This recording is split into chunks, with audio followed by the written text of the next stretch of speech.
What is going on, everybody? Welcome to the Locked In Sports Podcast. I'm William Locke, and joining me this evening for our 2025 Pittsburgh Pirates preview is Luis Bronco. Luis, another National League Central team today. How you doing? We're talking some Yinzer baseball today, baby. You excited? I am excited. I think the black and yellow. I mean, a lot of things to be excited here. Yeah, there's a few things to be excited about. I've always liked the Pirates. Just kind of got a mystique about them. I know they haven't really been that good in quite some time. They got a long playoff drought now. 2015 is the last time they were in the playoffs, and they haven't had a full playoff series since 2013 when they lost in the division series in 5 to the Cardinals, who went on to go to the World Series and lose to the Red Sox that year. I have a trivia question for you. Let's start out with a trivia question. Let me guess, it's about Livy Dunn. Has nothing to do with Livy Dunn. The Pirates have been around for 143 seasons. They've won 5 World Series, 17 playoff appearances. 17 playoff appearances in 143 years is rough. But my question for you is, you know how Fangraphs list when you're looking at like the team profile, they have the top 24 players of all time in terms of WAR for the organization. Number 1 is Honus Wagner. Number 2 is Roberto Clemente. On this list, there are exactly 2 players that have played for the Pirates in the 21st century. Can you name them? Paul Skenes and O'Neill Cruz. Come on. One's obvious. Paul Skenes. No, all-time career WAR for the Pirates. So Andrew McCutchen. There you go. That's the one obvious one. Okay. And then Paul Skenes. No, Paul Skenes has played like 5 months. His WAR is like, I think he had a 5 WAR or something last season. Okay. Can I get a hint at least? I mean, I was going to say Jason Bay would be my next guess. No, that's a good guess, but no. This guy was a catcher. Wait. Don't tell me catcher. Oh, his card rakes in MLB The Show. I love his card. Actual singles demon in my MLB The Show. Whenever I do my NL Central team. Jaron Kendall. Jason Kendall, yes. Yeah. Jason Kendall is 24th in all-time WAR for the Pirates, and McCutchen is 12th, and he's back on the Pirates this year, so maybe he'll pass Ralph Kiner, who's just above him. McCutchen at age 38, man. Talk about a career. Cooperstown, first ballot for me, definitely. First ballot? Yeah, 100%. Let's look at his before we get into the preview. He's got 319 homers, 273 batting average, 829 OPS. 5-time All-Star. 21. Gold Glove in 2012. MVP in 2013. 4 Silver Sluggers. The thing with him is like he just had like that 5-6 year prime, and he kind of fell off from there, if we're being honest. He was on the Pirates. That's the problem. On those bad Pirate teams. I know. It just feels like he's kind of been like when he was on the Pirates, even though they weren't bad. They were in the playoffs 3 straight years. But they weren't great. He wasn't, prime. They weren't prime time. He was still relevant because he won the MVP in 2013. But like since then, like when he left Pittsburgh in 2017 when he was 30, just feels like he's kind of been bouncing around and maybe hasn't been super relevant. But the career numbers are pretty good. I don't know if he's a first ballot. I think he could make the Hall of Fame. Pirate fans are probably coming for my neck right now. I think he should be in the Hall of Fame. I don't know if he's a first ballot guy. Man, I remember he played on the Giants. Played on the Yankees for a year. That's pretty crazy. He played on the Yankees for like 20 games. Yeah. Yeah. Then he Phillies, played on the Phillies, the Brewers, and then he came back to Pittsburgh. That's crazy. Whoa. But anyways, let's get to the Pittsburgh Duns. So batting first, they have Tommy Pham at left, Ryan Reynolds at third. They're moving O'Neill Cruz to Ryan center. Reynolds in right field, not third. Yeah, I said right. My bad. Third is Ke'Bryan Hayes with IKF at short, Nick Gonzalez at second, Joey Bart catching, and Andy Rodriguez at first. They have Adam Frazier also on the bench.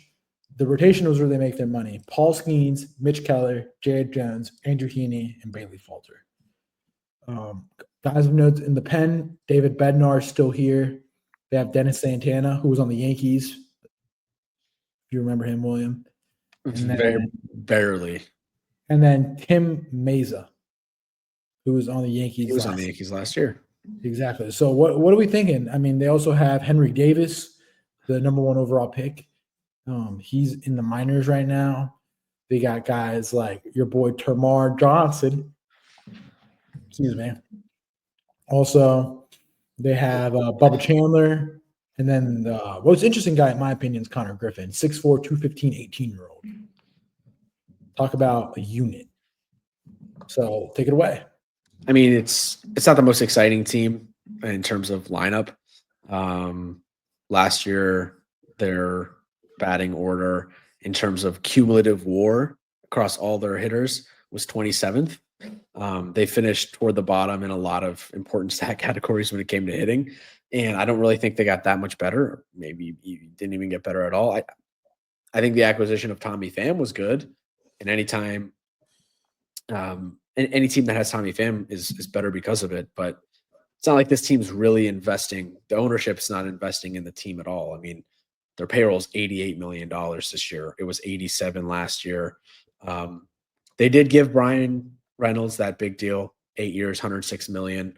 He's getting like 13 mil a year AAV. That might be the only deal they give out until Skenes, because guys like Ke'Bryan Hayes haven't really panned out. O'Neal Cruz wasn't that great last year. I don't think he's panned out. He's kind of the Walmart version of Ellie De La Cruz right now. But I still think the potential is there with Cruz. He's just, again, like same story. You got to cut down on the strikeouts. He's a little bit older. He's 26.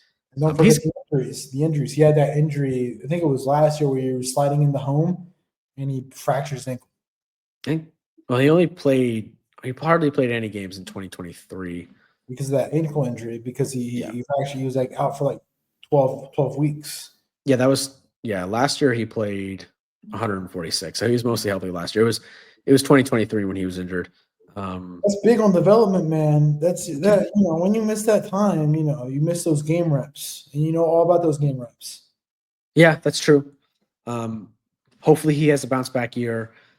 Hopefully Brian Reynolds, again, kind of one of my guys, Vanderbilt guy. I'm always big on the Vandy guys. Hopefully he continues to have his success.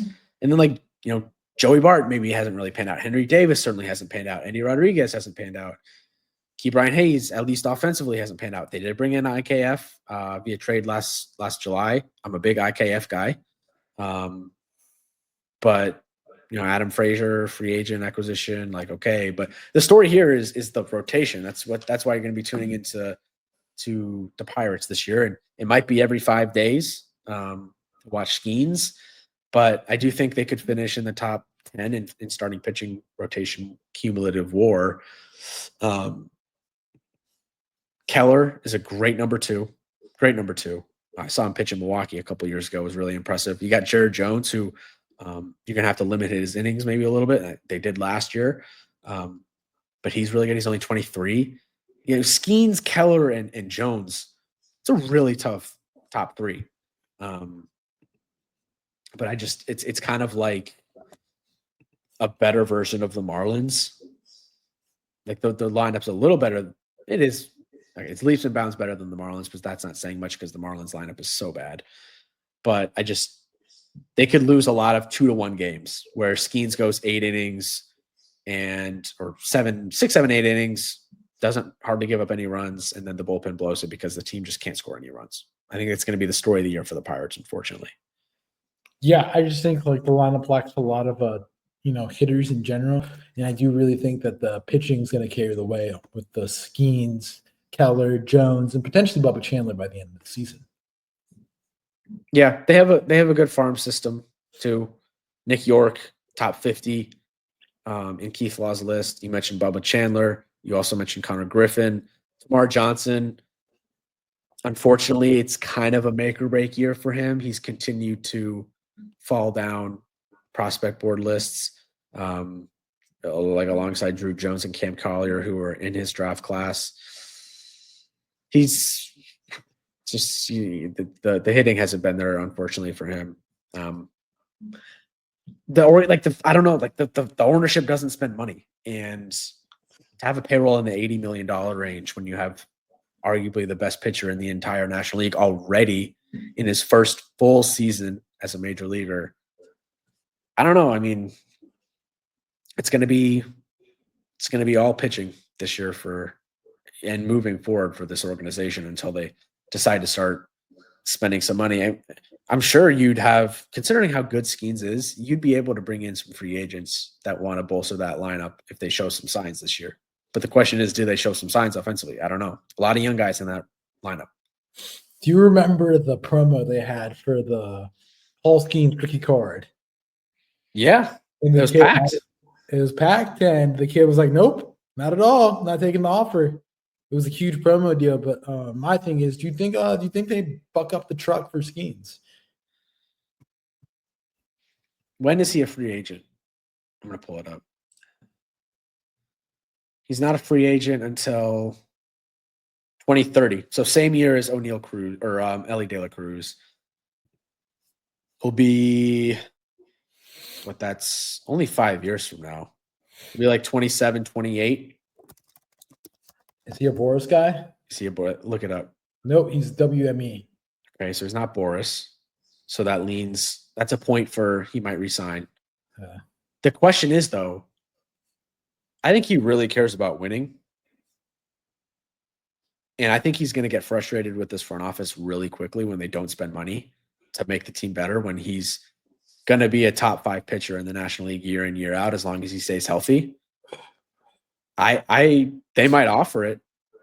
I think it's going to be like a Juan Soto situation where he's like, I'm worth more than that. Whatever they offer, they're going to lowball him. It's going to be like Vlad, same type of situation.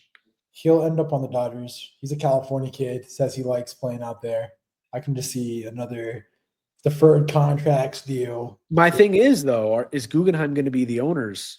Are they going to be the owners by the time 2030, where they have all that deferred money? At some point, they're going to have to start paying it. And it's not like the Yankees are going to have money because they don't do deferred money contracts and they're going off 301. So, well, we're paying Max Fried $30 million that year. $30 million? I don't know. I just threw that number out. 2030, Max Fried is owed, 31.5. Hey, 31.5, $10 million for Aaron Hicks. Brian Cashman's at it again. But going to the point with the Pirates, I would love for them just to get a bat. Just love. I mean, they have good defense. Like O'Neal Cruz is athletic. Brian Hayes has the potential to win a Gold Glove. So definitely going to be good defensively.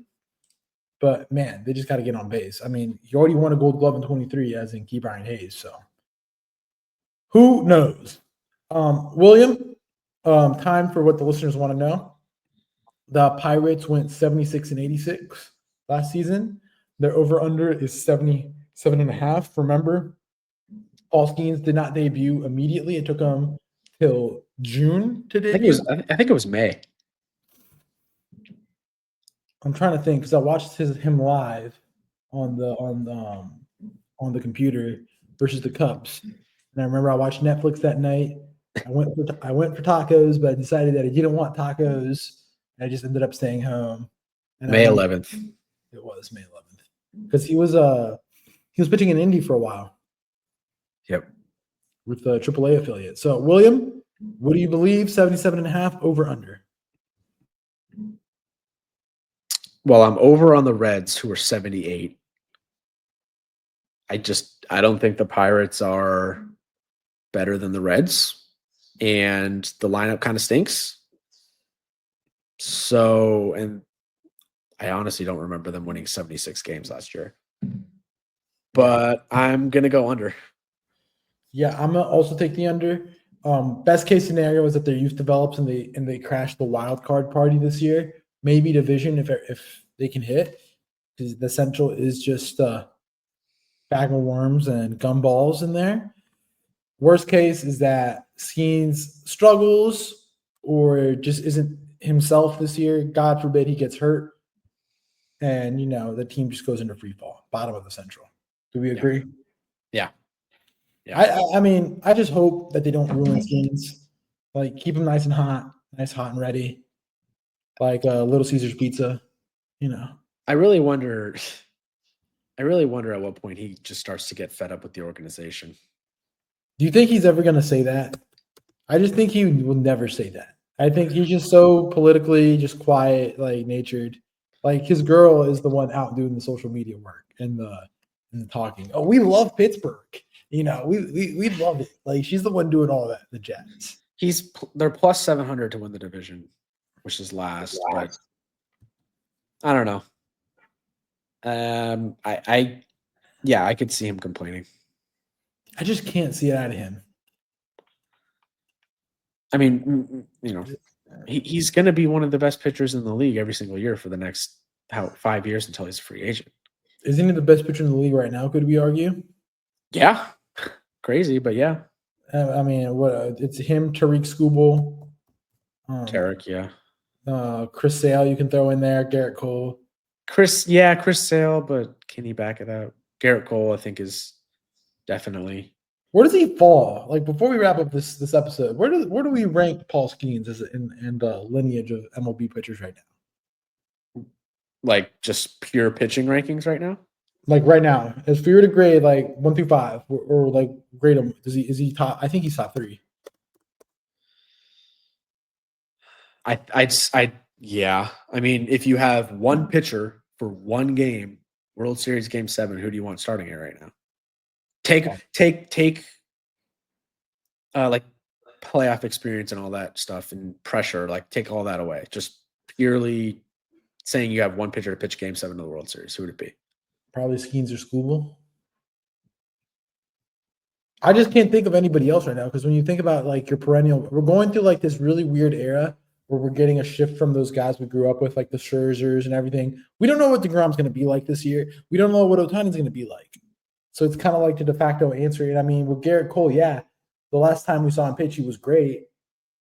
But I mean, who do you want? I'd say Skenes. Yeah. I think he's got the best stuff. I mean, it looks like he has a cutter and a 2-seam. Talk about it when you're in the box.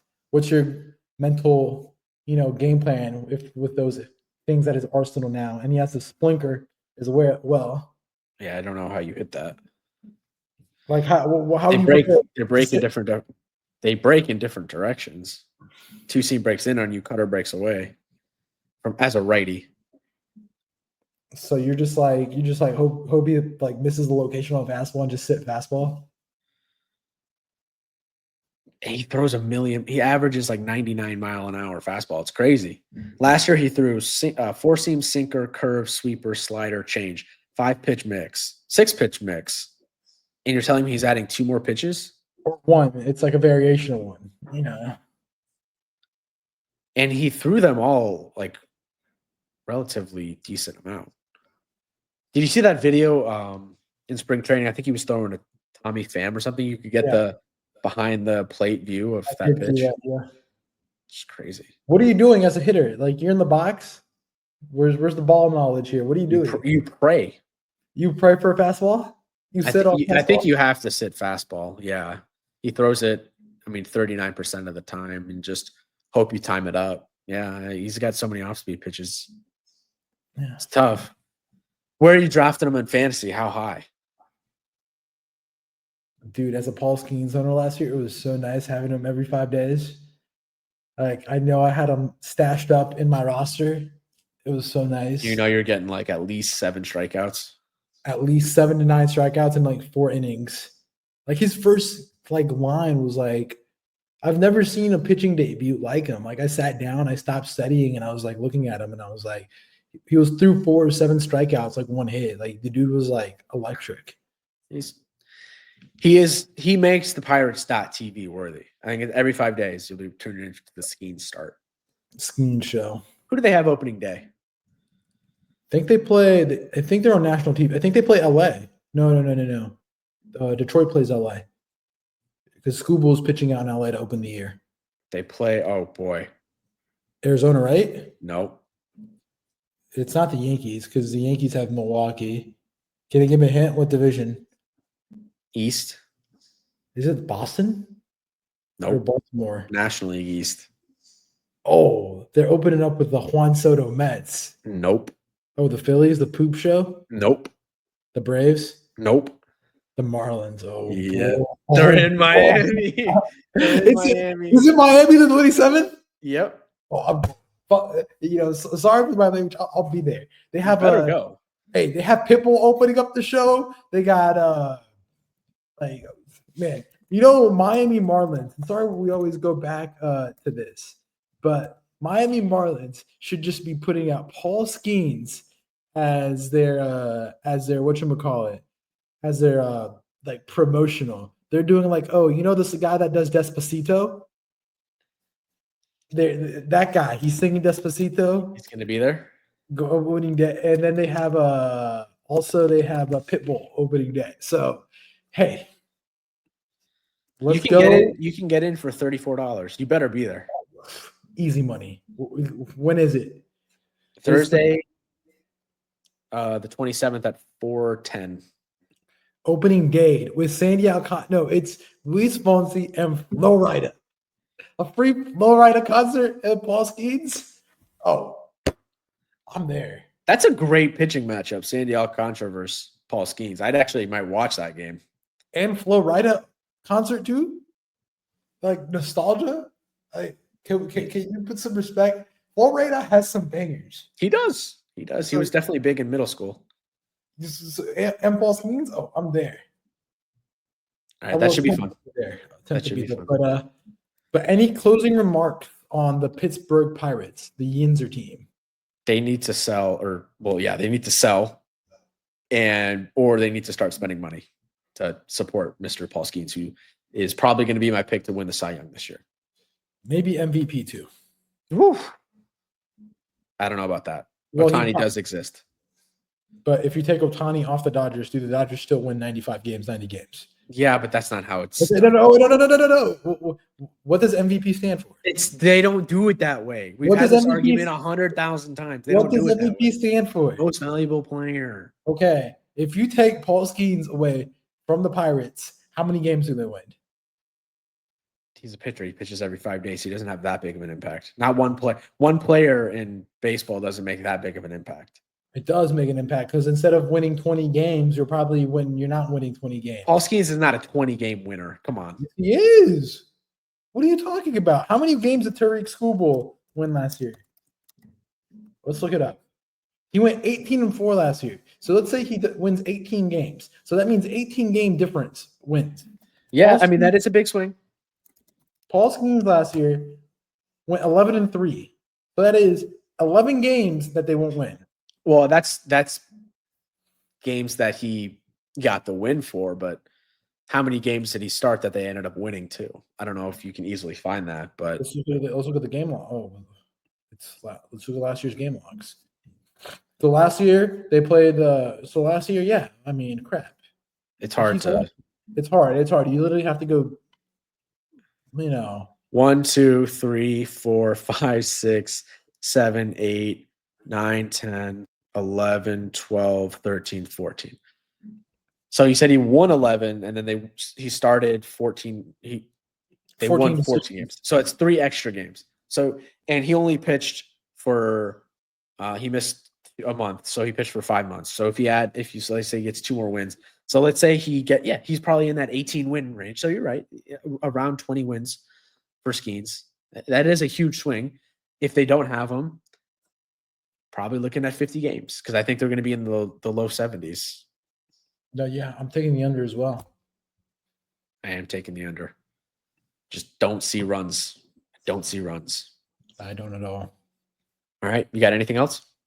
That's it for me, man. Just tune into the next episode. Tomorrow we will be talking. We're done with the run of Central teams. We had the Cardinals, Reds, and Pirates. So now we're going to take a little break, and we're going to go up to the 51st state, or we're going to go up north to Canada. Jesus. All right. On that note, Thank you all for listening. Like you said, we'll be back with the Blue Jays, which I think should be an interesting one. Until then, we'll catch you next time. Peace out.